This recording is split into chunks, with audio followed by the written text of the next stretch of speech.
matalo sa eleksyon.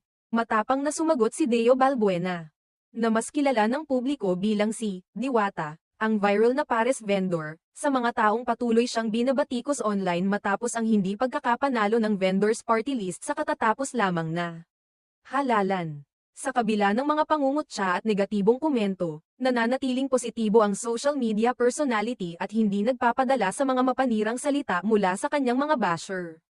Sa isang live video na kanyang ibinahagi sa Facebook, diretsahang hinarap ni Diwata ang mga nang-uukray sa kanya at sa kanyang grupo.